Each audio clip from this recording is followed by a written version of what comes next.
20 feet outside, 20 feet behind you, how would you say it to them? Say it to that guy.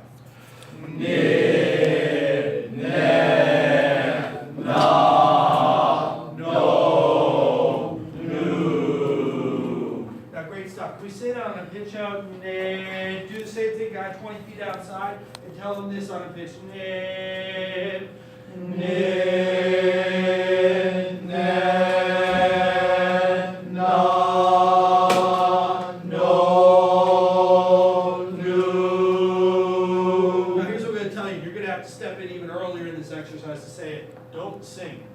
Don't try and force yourself to sing. Because some guys are going to say, I got to sing it.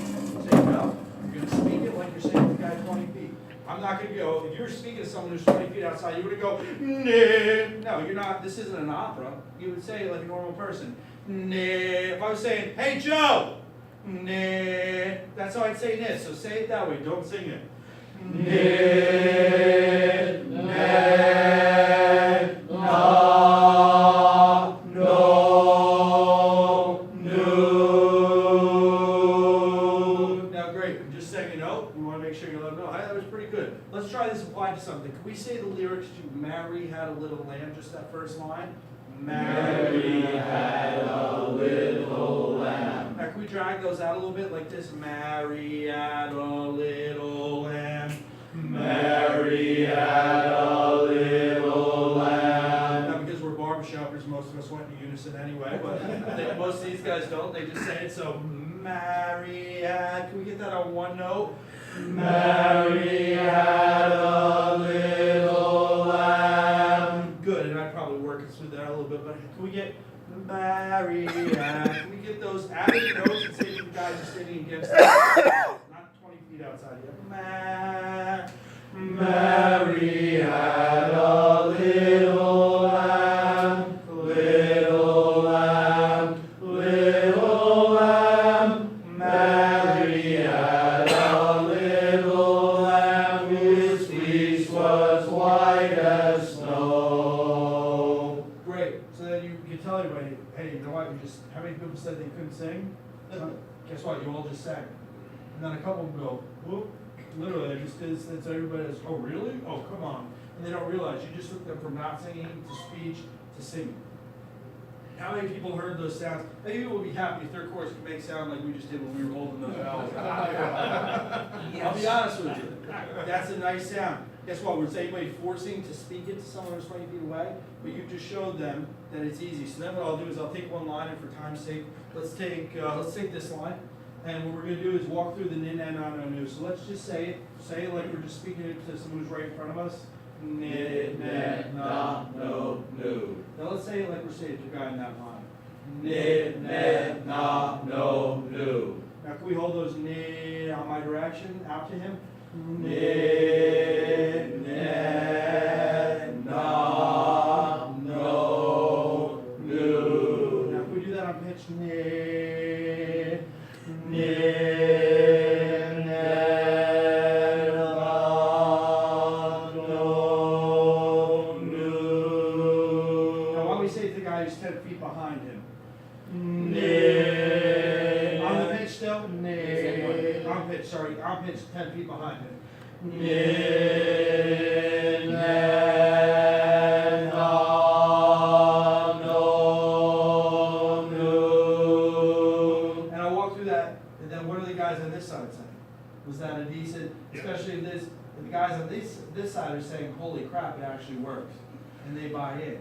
And then I get this side to do it, and then these guys see it, and guess what? Now they're buying in. So guess you just created a virtuous cycle of holy crap, this all works.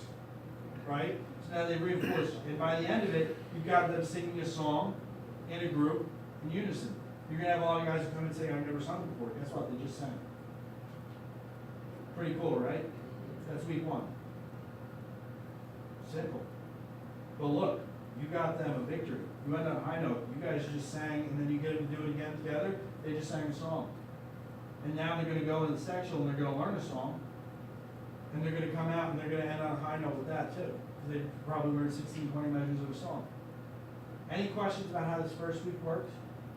How do you do the section? Sectional is where you break it into 4 separate parts. Yeah. And You get what? I got that part. Yeah, you got that part, break it, well, just, no, sometimes some courses do seating sectionals, whatever, that's why I have some courses. And, hopefully you have someone who can be a section leader, if you don't, you have someone that could press play and rewind on a learning track. That's what you do. You just have someone who's gonna make sure, they don't burn the place down and that they make it through that much of the song. Quick question, Yep. if you don't have space, 4 different spaces, I Um, can get 2, but I can't. Alternate, say, you guys in for 10 minutes. Send 2 And work it away into a and- break. Yeah, work it into a break, send 2 away, 2 in, 2 out, that's what I do. Cool? Great stuff. So, and maybe have the 2 that.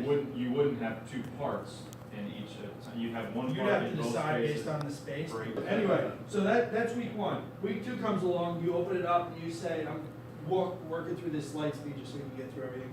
Week 2 comes along, and you open up the floor to them. What I always like to do is have everybody sit down first and say, hey, how did last week go? Any challenges? Any victories? Any epiphanies? And what happens is you get them sharing. And what they like, it's good because if you have a guy having a struggle, he's gonna think he's the only one having that struggle, right? But if he says, oh, I've been having trouble with breath, problems with breathing, you know what that guy's gonna say? Me too. And then he realizes he's not alone. Builds group, builds feeling and community. So do that, and also you have some guys that's a big success, they're gonna say, wow, you know what? This is great, it felt better when I was singing, they'll tell you things like this, I really did a great job, and it's a good sharing experience. I always open with that. The other thing is, if people have particular problems, I can let them know when we're figuring it out in the course, or you can kind of tailor it a little. You know what? I'll throw something in for that in week 3. You know what that guy feels like? Wow, that's special. Nate's looking out for me. And that's another good, little psychological thing that I think is important. So, week 2 comes along, you're gonna have the guys, what do you think the biggest complaint is? Nate, I need help with? Yes. Breathing. Boom. Nate, it's going well, I'm just running out of breath like crazy. You gotta teach me how to breathe. You know what I tell them? No. And I'll tell you why. I tell them, the analogy I use is, right now, Joe, you're a leaky tire. If I can put air in you, it's just gonna rush out. You're an inefficient machine. I wanna teach you how to make it better and how to make your singing better first. Because I can teach you how to get the air, but if I don't teach you these other things first, it's just gonna run out of you. And it won't be any good. Is that fair? You're gonna learn breathing week 4, I tell them. Can you hold out for 2 weeks and trust me? Yeah, hold it. That's good, I like that. So, okay, can you hold out for 2 weeks and trust me? And what's he gonna say, no? But he says, so they trust me. Weeks 2 and 3 are about tension and alignment. And I don't say posture, and a lot of society directors are moving towards saying alignment versus posture. As you'll notice, I sat in the end of the Harmony College East course, and I know that Rob Nance was not saying posture, and he's big on saying alignment, and I know a couple other directors that believe that too. I completely do too. You say posture, the guy goes like this. Right? Alignment. Yeah, you say alignment, and they don't know exactly what it is, which gives you an opportunity to teach. So, alignment, I tell the guys, what I usually start off with, and I don't have the prop on me, but I usually, those cardboard things out of the beer cases that are, kind of squares? I show them and I say, hey, look, when I tilt this like this, if there's much space in there for air, what if I tilt it like this? What about when it's like this? And then I show them, your body is just like this. If something's out of alignment, you're gonna create tension. It's gonna be like pitching off a hose. You're gonna do this, and it's not gonna be good. You're gonna hurt yourself. And tension is more focused on in week 3, but I tell them how this alignment is gonna help them not have tension. And why do I do this earlier in the course as an aside? Why is this earlier in the course versus later in the course? Build bad habits, but here's the bigger part about that bad habit. If that guy's coming in, and by the end of the 2nd week, he's walking out of rehearsal talking like, but I'll make it off, or guess what? He's never coming back, because if he's hurting himself Wednesday and Thursday, he's building a negative association of singing in the course, okay? So what you do is you're taking care of some of these things in weeks 2 and 3, so the guy can enjoy singing more. Once again, we're talking about how can you serve them. They're gonna enjoy singing more, they're gonna have less tension. So I start off with alignment. So here's my quick one on alignment. Feet. I tell them, get them about shoulder width apart, make sure your body's directly over your feet. I know that sounds like a funny thing, but there's some courses, I think they're, duct taped like this, and then the guys are like this. So tell them feet shoulder width apart, nice bend in the knee. You know, some people say you should feel like you're in sturdy ground if someone comes up to shake you. I mean, some of you guys, you know, you're shot anyway, but just give it a try. I'm just kidding. I'm just spicing it up, Yeah, I got Ronnie Dangerfield over here, no respect. Okay, so I tell it like this, so feet shoulder width apart, body over it. So when it comes to aligning, you know, head and shoulders, here's what I do. Say, hold out your head in front of you. Oh, you beautiful son of a gun. You know, wink at yourself. There we go. It's a lap. Lift your head straight up. Lift it right over your body. Drop it down onto your shoulders. Where your head is. Keep it there. Keep your shoulders and chest in the same place and slowly drop your arms. Where's your chest and shoulders? Up and separate. Wow. Up, separated. Is this natural? It's probably not how you usually see them, but is this intention for creating, or no? Is this just creating a nice open space? Nice open space. So you do that, it's not tense, they have a nice open space. How many people think they would love to have their chapter have great posture? Think about this. You mean alignment? Yeah, alignment. There we go. I like it. This guy's good. He's gonna rig me up. I was just testing. Yeah, I was there we go, I was. How many guys would love to have this? This is great, this is nice and open. And then the only final piece I'll tell them is we usually have our heads, most of us, because we're on phones or computers all day, I like this. Our heads are forward. So I tell them, make sure your head is directly over your neck, and the way to do that, you know, your ear, the holes of your ears, try and get them to line up with your shoulders. So your head's probably gonna be further back than it usually is. I know some people, I was in Rob Mans once again, hearing him talk about making your neck long. The long back of your Long neck. back through that. Yeah. So your chin, you're not up like. Yeah, you're not up like that, and tuck your chin a little. That's the way I like to get it. And look, you got your chest like this, everything. Is this a good posture? Will this allow for things to be good? So, just a quick demo, which line did I demo with that? So then this line, let's take it, what I want you guys to do is let's hunch over, we're gonna demo so you guys can relax a little bit. You guys, I want you to kind of give me your best Quasimodo.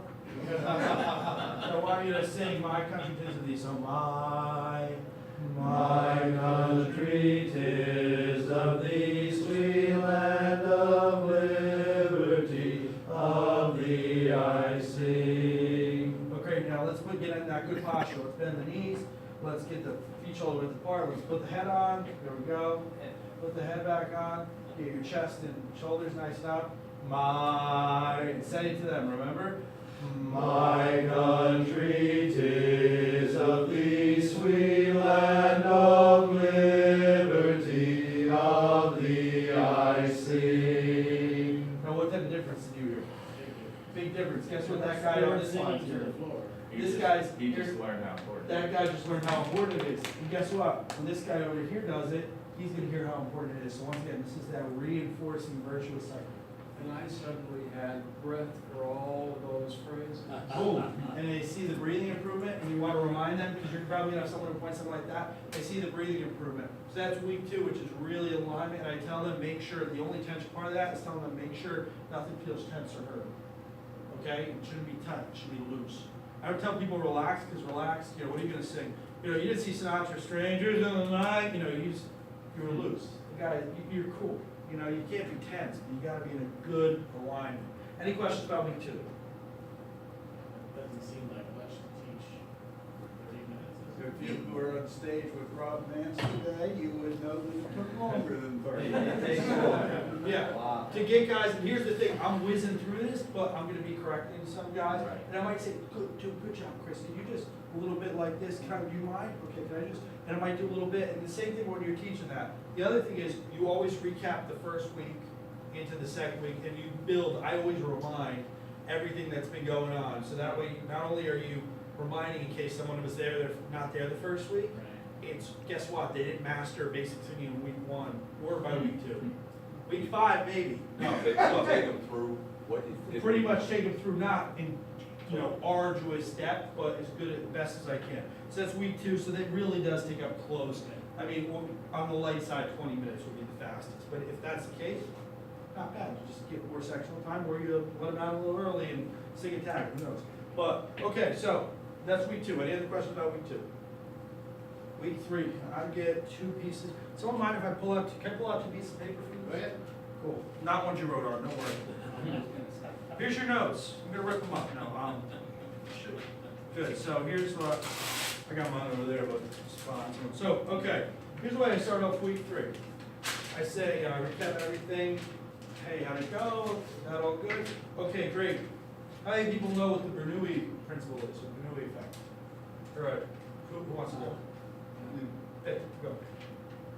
You take paper and let it hang down, then you blow across the top of it, you'll see it pick up. Gotcha. You lower the pressure on top. So that's part of it. What else have we got? Anybody wants? Faster air gives lower pressure. Guys, so those are all parts of it. So Bernoulli principle is a fluid principle that says that as fluid passes between, this is how it's going to relate to this example, as fluid passes between two surfaces, they're going to abduct and adduct, meaning come together and pull apart, right? Because low pressure, and then I say, what does this sound like? Like vocal folds, I eventually get into that. But it moves from high pressure to low pressure, and that's why as the air moves, they're going to abduct and adduct. They're going to come together and pull apart. So I say to them, what does this sound like? Does the same thing. As I blow the vapor,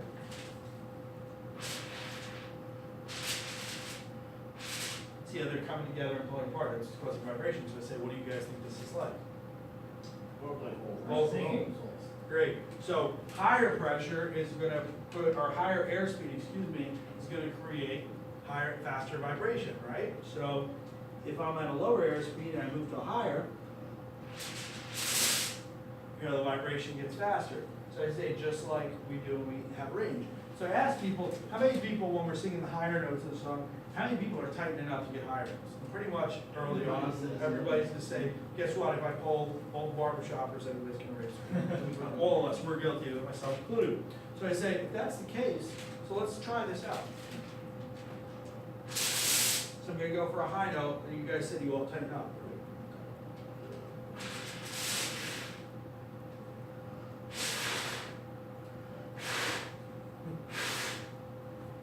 What happened? Stop vibrating. They stop vibrating. So I explained to them how this is a Chinese finger trap. Yes. It's exactly what it is, and this is what we do. This is a good example for your course in general. Because hey, guess what? You're going to get a higher note, so you're squeezing, and guess what? As you're squeezing, it makes it harder for the folds to vibrate faster. So you blow air harder, and then you know what you do because you're blowing air harder? You're squeezing, and then it's a Chinese finger trap. You never get out of it. So this is an example that hits everybody like, and everybody goes, holy crap, I didn't realize that. Oh, I thought you had a question. Oh, sorry. I do. Oh, go for it. I think we're squeezing this way, we're not squeezing this way. So, We're not doing this, we're elongating. sure. So they're tightening up. If you want to get an actual anatomy of it, I could, but you're behind your Adam's apple, you're anchored here, and behind your larynx, your Adam's apple, and the vocal folds stretch backwards, right? So you get tighter, or to elongate, they elongate this way, and then they get tighter, and you use less and less in the folds, the higher you get. Falsetto is different because you have falsetto vocal folds, right? So what you're actually doing is creating this, but my point is, if you tense up, what you're instinctively doing, the reason you tense up, this is a little deep in, you don't want to do this for less, but I'll do this just in a complicated quick. When you tense up, it's because, I believe it's because you're trying to constrict the airflow, because if you're able to, it's like a hose. You feel like you'll get faster air pressure if you're constricting, so your body's actually working to do that, but you're actually hurting yourself. Because these muscles, my point is, if you're tensing up, the muscles here are going to dampen the effect of vibration. You're going to work against yourself. The same thing with when it comes to low range, the reason we tuck our necks, and this is research and debatable, but the reason we tuck our necks is because we're trying to elongate, and this feels longer. So you instinctively we're going like this because your vocal folds feel like they're getting longer as you're doing this, but you're actually working against it and you're muffling the sound because you're sinking into the soft It's tissue. like tightening the strings of a guitar. Exactly. It's gonna sound, because you're gonna be barely a sound, because you're tightening it tight. Exactly. So what I do is, and I'm moving through a slight speed, I do that example, so I do some stuff like some octave slurs. So I'll say, let's take an octave, ma, or that might be a little high, let's do ma. So I'll say, we're gonna take this octave and I'll demo it once. I want you to slide up to the top. So Melissa me once, ma. Can you guys do that?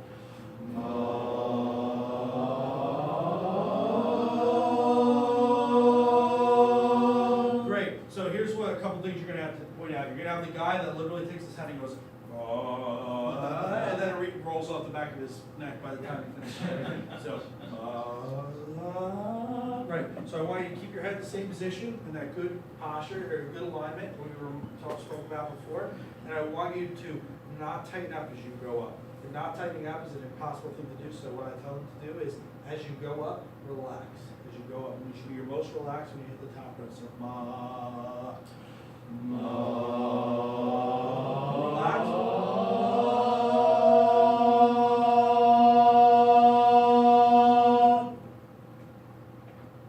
Anybody, I think that's a pretty good octave, especially with that tenor that was thrown in. Sorry, no worries.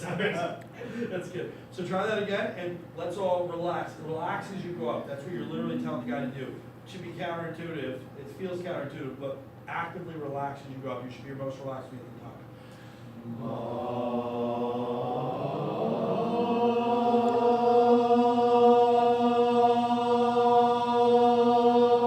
How'd that feel? Give me ma. Relax as you go up.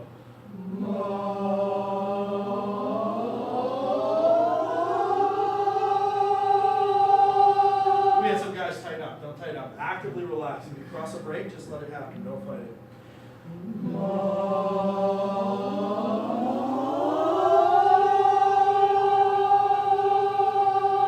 And that's pretty high up there, even for seasoned barbershoppers. But that was still pretty damn good. I'd work it out a little bit more if we had the time. But you get these. So the demo song I usually use for this one is Somewhere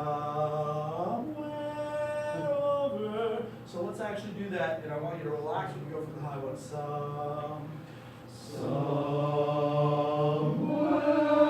Don't strain at all. You're going to literally be in a state, and you're going to be in a more relaxed state when you hit the high one. So then watch me. Somewhere over the rainbow. So you should be a little lighter and more relaxed when you go for the top one. Relax.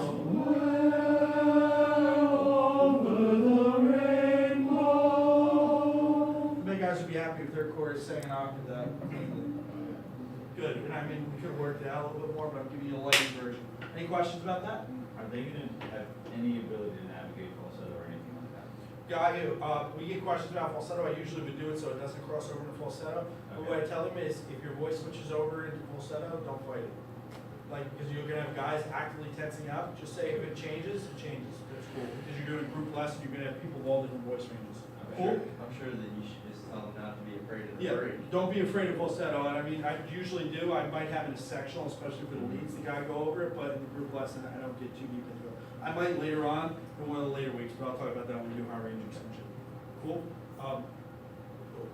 Okay, so anyway, so then week 4, real quick, is breathing. I get into breathing, and I always tell the story of my breathing hero, who is Arnold Jacobs. So anybody know who Arnold Jacobs is? Arnold Jacobs was the tubist, principal tubist of the Chicago Symphony for 47 years. He had one lung for most of those 47 years. So his one lung collapsed. So all those great Chicago Symphony brass recordings you probably heard, tuba player had one lung. Everybody goes, wow, really? This is a true story. You can look it up. Guy's lung collapsed. He was on faculty at Northwestern teaching music. Actually went to the basement, operating on cadavers, learned about everything. And his teachings, I recommend you guys read up on it.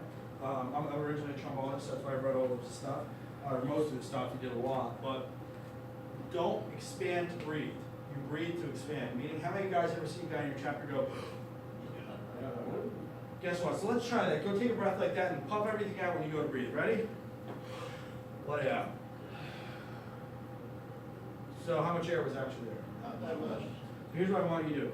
I want you to set your body up and don't move, focus on your body at all. I want you to just take 2 counts of 1, 2, I'll give you 2 counts for free, and then you take 2 counts in.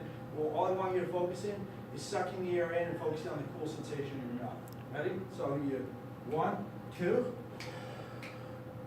Let it out.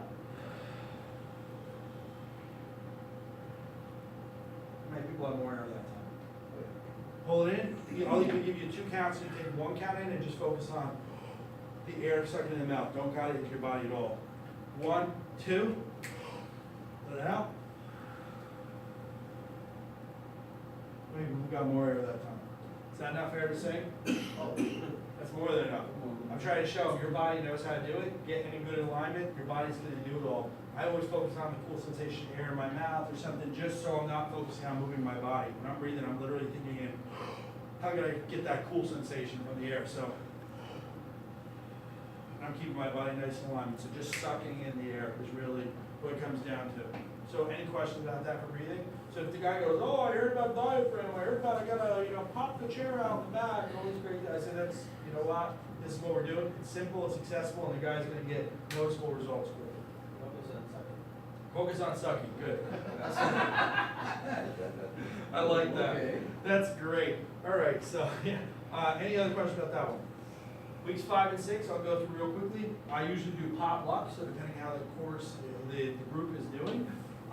I would do at this point maybe harmony, so I might bring in a quartet to sing a little and show them that. We'll actually show so it's a matching, very basic level. Hey, look at this. I even brought the chorus in, had the chorus. Okay, everybody pick a different vowel and hold this chord.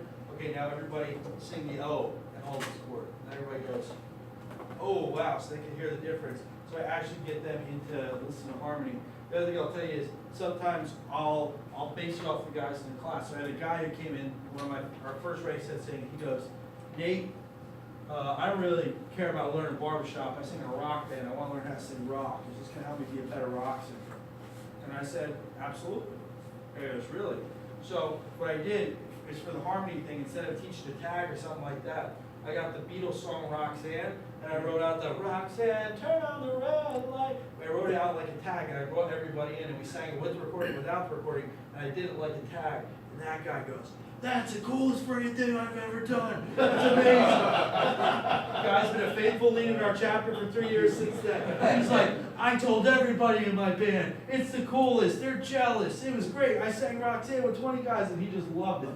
And he's been a faithful member of the chapter ever since, and he felt like it was so special, but it was a great exercise for everyone. My point is, you're gonna have some liberty to adjust. So if I were you, the weeks 5 and 6, do some fun stuff. I also go over the top, and I'll do things like that. I've done stuff with chorus, I brought in a quartet. I mean, mix it up, do whatever you think is gonna be cool. The other thing that I do during these weeks 5 and 6 is I actually do the evaluation. So weeks 5 and 6, I call it just the review or the evaluation, and it's 30 seconds to a minute. I pull the guy in the room, it's probably more like a minute. So I do half the class 1 week, half the class another. I set them down, and I go, okay guys, I'm just gonna take a couple guys and pull them in a room, and I say, hey Joe, it was great having you in the class. I just want to open this up for feedback, and because most of the guys when I've done the class before said they felt like they never got a chance just to get a minute alone with me. So I wanted to ask you, how did you like the class? I loved it. It was this, it was that, it was that. And you get the open feedback. Oh, okay, great. Did it meet your expectations? I always ask. Oh, it was great. I didn't think it was going to be like this. If he's saying all good things and he likes it, no, I really love singing. I say, well, Joe, you know what? Yeah, we loved having you. You did a great job. I just want to let you know. Some people in the past, said they wished I actually, mentioned it to them. If you would be open to it, if you want to join the chorus, we'd be happy to have you. And we're here every Tuesday. You've been here every week. Is that something you might be interested in? See what they say. If they say yes, or if they say, oh, I work half a month, you can deal with that. But this is the only time. If they say they love it, I'm not gonna, unless they do, I won't say stop. But if they're like, I love this is great. And a lot of the time, I'm telling you, ask catcher, they ask me if they can join before I get them alone. The people that are gonna join. We had a guy, we had week 2 last week, he asked how he can pay dues. I'm not kidding you, the guy's already, who do I pay to join? Yeah, absolutely. Literally goes up, who do I have to, it was week 2, and the guy says, who do I have to pay dues to? I'm just saying, they're gonna come to you a lot of time, but I just open the door if they haven't come to me. And also if they say they wanna join and they're not, and they might be tone deaf, which is really the only reason, or they're having pitch problems, what I do is, if I think it's just half and half, and this is a really quick thing I'll say, some people just have weak pitch muscles because they don't use them. We've been using them, so we're used to matching pitch. Some of these guys, if they can get there, if I go ma, they go ma, and then I go ma, and they can do that with me, or can eventually find it, I'm good.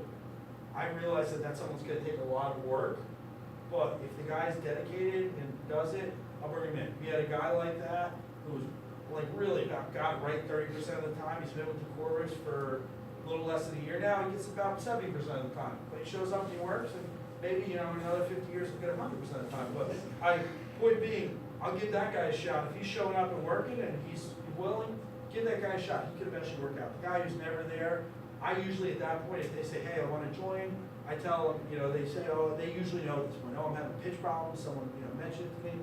I recommend a local voice teacher that I've sent to people to before if they have pitch problems.